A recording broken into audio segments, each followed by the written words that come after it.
আসসালামু আলাইকুম এভরিওয়ান। রান্নার ক্যানভাসে নতুন আরো একটা রেসিপিতে সবাইকে ওয়েলকাম করছি। আজকের রেসিপিতে শেয়ার করব মজাদার একটা ভর্তা রেসিপি।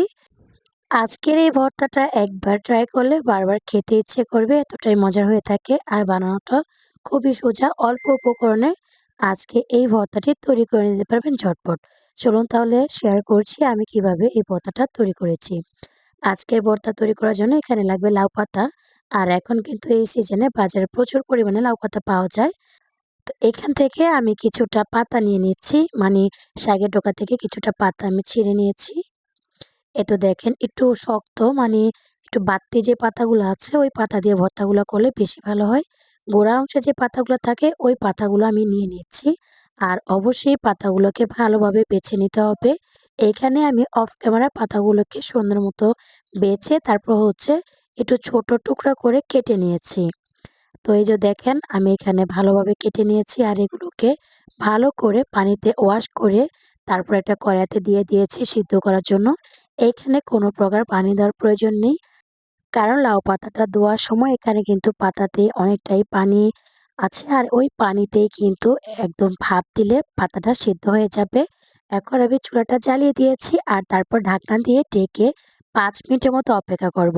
5 মিনিট পর আবারও পাতাগুলোকে উল্টিয়ে নিতে হবে। এই দেখেন অনেকটাই পানি এখানে কিন্তু উঠে এসেছে আর এখন আমি আরেকটু নাড়াচাড়া করে 2 মিনিটের মতো এটাকে সিদ্ধ করে নিয়েছি। প্রপারলি যখন সিদ্ধ হয়ে যাবে তখন কিন্তু চুলাটা বন্ধ করে দিতে হবে। তো এখন দেখেন আমি আপনাদেরকে একটু দেখিয়ে দিচ্ছি পাতাটা একদমই কুক হয়ে গিয়েছে আর আমি চুলাটা বন্ধ করে দিয়েছি। তারপর যখন পাতাগুলো ঠান্ডা হয়ে গিয়েছে তখন এরকম চিপে পানিটা বের করে নিতে হবে। তা না হলে ভর্তাটা কিন্তু খেতে ভালো লাগবে না, পানচে হয়ে যাবে।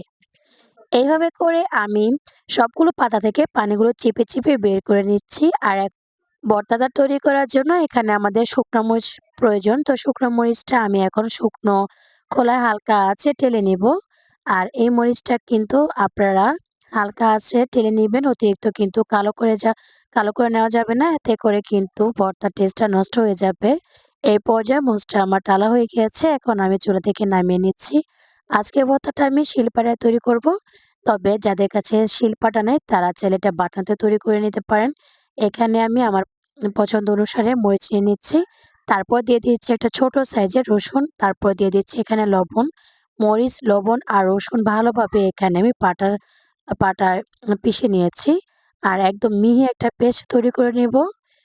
তো এই তো ২ থেকে ৩ বার এরকম বাটার পর মরিচের পেস্টটা একদম মিহি করে নেওয়া হয়ে গেছে।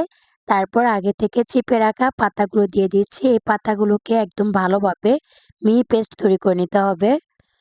আমি এইভাবে করে ২ থেকে ৩ বার পাতাগুলোকে বেটে নিয়েছি। আর এরই মাঝে আমি লবণটা চেক করে নিয়েছি।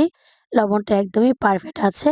ভর্তা তৈরি করার সময় ১ম দিকে বেশি পরিমাণে লবণ দেওয়ার কোনো প্রয়োজন নেই। অল্প পরিমাণে দিয়ে তারপর টেস্ট করার পর যদি মনে হয় লবণের প্রয়োজন সেক্ষেত্রে আবারও দিতে পারেন। এইভাবে করে আমি পুরোটা পাটায় বেটে একদমই মিহি পেস্ট তৈরি করে নিয়েছি।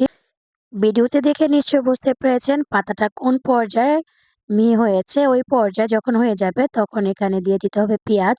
আমি এখানে ২ টা পেঁয়াজ ব্যবহার করেছি। আপনার চাইলে এর থেকে কমও দিতে পারেন। তবে ২ টা পেঁয়াজই এই ভর্তাটার জন্য যথেষ্ট। পেঁয়াজটাকে একটু ছেঁচে আমি হচ্ছে এখানে আধা ভাঙা করে মিশিয়ে নিচ্ছি। তবে পুরোপুরি কিন্তু মিহি পেস্ট করব না। ভর্তাতে একটু পেঁয়াজের আস্ত, আস্ত কেমন লাগলে আমার কাছে খুবই ভালো লাগে। এভাবে করে সম্পূর্ণ ভর্তাটা তৈরি করে নিয়েছি। আর এই ভর্তাটা গরম ভাতের সাথে খেতে অসাধারণ হয়ে থাকে। আশা করছি আজকের রেসিপিটা আপনাদের কাছে ভালো লেগেছে। রেসিপি ভালো লাগলে ভিডিওতে লাইক দিয়ে চ্যানেলটি সাবস্ক্রাইব করার অনুরোধ জানাচ্ছি। আর এইভাবে বাসায় একবার ভর্তা তৈরি করে দেখবেন, খেতে কিন্তু মাশাআল্লাহ দারুণ হয়ে থাকে। আজ তবে এখানে বিদায় নিয়ে নিচ্ছি। ভালো থাকবেন সবাই, সুস্থ থাকবেন। আল্লাহ হাফেজ। আসসালামু আলাইকুম।